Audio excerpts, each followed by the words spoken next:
Saudara-saudari yang terkasih dalam Tuhan kita Yesus Kristus, hari ini kembali kita mendengarkan sebuah perumpamaan yang masih menyambung dan memiliki kesamaan dengan perumpamaan minggu lalu. Minggu lalu kita mendengarkan perumpamaan tentang benih dan penabur. Dan minggu ini kita mendengarkan perumpamaan tentang gandum di tengah ilalang. Dan apa kesamaannya kedua perumpamaan tersebut? Kesamaannya adalah tentang tanam menanam. Dan kalau kita teliti lebih jauh lagi, ada yang aneh pada perumpamaan minggu ini.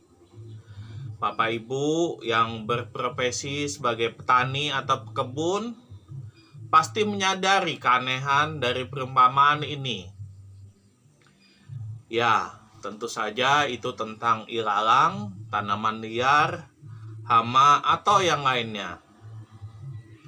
Kita semua tahu, dalam menanam, segala ilalang, rumput liar, atau hama pengganggu, sebelum tumbuh semakin liar, pasti petani atau pekebun sebisa mungkin pasti membasmi tanaman liar atau hama tersebut.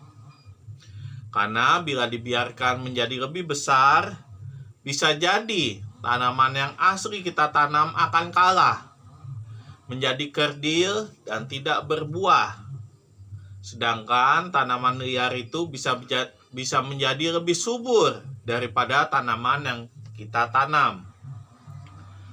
Dan faktanya adalah tanaman liar itu akan lebih mudah dibasmi dan dicabut sedari kecil daripada membiarkan tanaman liar tersebut menjadi besar dan semakin sulit untuk dibasmi dan dicabut.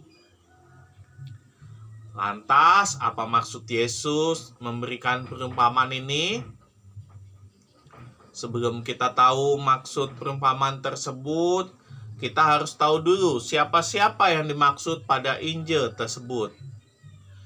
Kalau kita mendengarkan kelanjutan dari bacaan Injil ini, yaitu Matius 13 ayat 37-39, kita pasti tahu, karena dengan jelas Yesus menjelaskan, orang yang menabur benih yang baik ialah anak manusia. Ladang ialah dunia. Benih yang baik itu anak-anak kerajaan, dan ilalang anak-anak si jahat. Musuh yang menabur benih ilalang ialah iblis. Waktu menuai ialah akhir zaman, dan para penuai itu malaikat. Dari penjelasan itu, Yesus ingin memberikan kesempatan yang sama kepada kita. Mau orang itu baik ataupun orang jahat, Yesus membiarkan kita semua hidup sampai akhir waktunya nanti. Kita menerima upah kita. Apakah kita nantinya akan menerima keselamatan atau dihempaskan ke api pembakaran? Bapak, Ibu, saudara-saudari terkasih, pasti suatu saat pernah kita berpikir bahwa Tuhan itu kok tidak adil ya?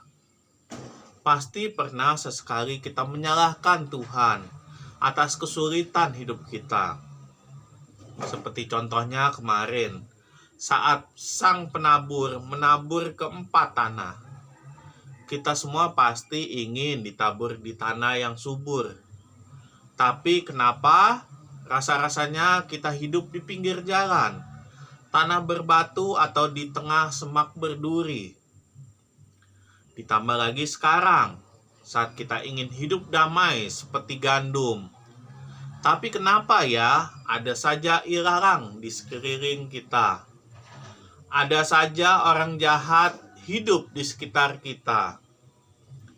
Kenapa Tuhan tidak menyuruh pekerjanya untuk mencabut ilalang sedari kecil dan membiarkan kita hidup tenang penuh kebaikan dibandingkan hidup bersama orang jahat, yang bisa jadi malah kita ikut terpengaruh menjadi ikut-ikutan jahat juga. Toh Tuhan tidak akan capek, karena Tuhan hanya tinggal menyuruh penjaganya atau malaikatnya untuk mencabut ilalang itu. Atau kalau Tuhan benar-benar baik dan ingin memberikan kesempatan hidup untuk keduanya, kenapa Tuhan tidak menyuruh penjaganya memisahkan gandum dan ilalang, mencabut ilalang itu dan menanamnya di tempat yang lain, sehingga keduanya bisa hidup pada kelompoknya. Gandum dengan gandum, ilalang dengan ilalang. Orang baik dengan orang baik, orang jahat dengan orang jahat.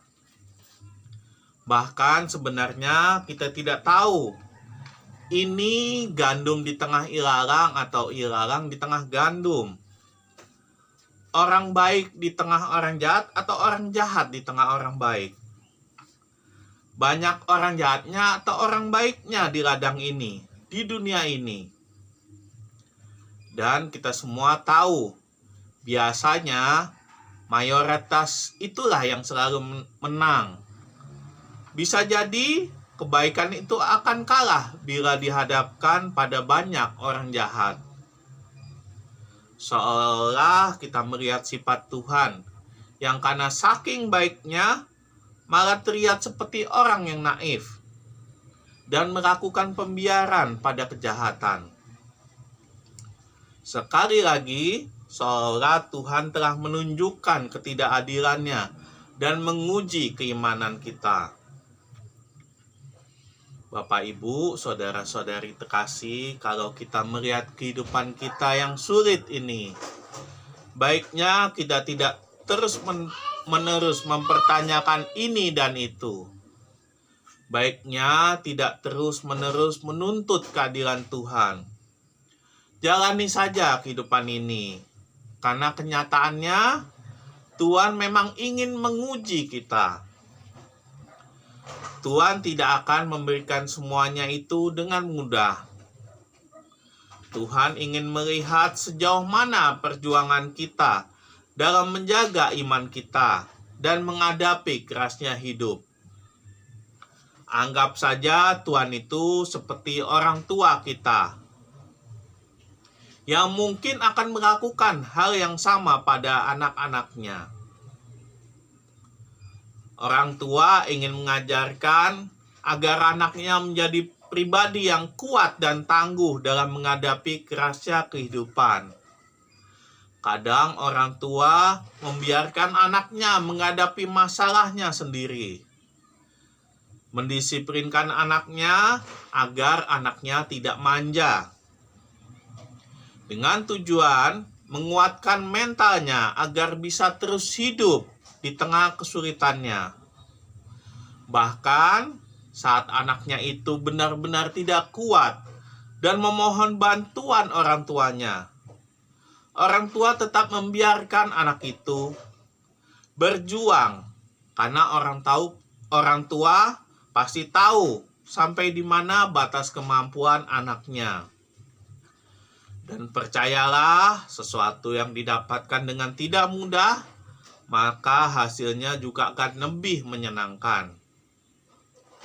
Maka marilah Bapak, Ibu, saudara-saudari sekalian, melihat hidup kita di tengah ilalang, marilah kita terus berjuang menjalani hidup yang berat ini. Dan marilah kita mohon bantuan Tuhan, agar kita mampu bertahan, hidup di tengah ilalang, dan diberi kemampuan untuk melewati semua kesulitan itu. Marilah kita memohon, marilah kita merenung.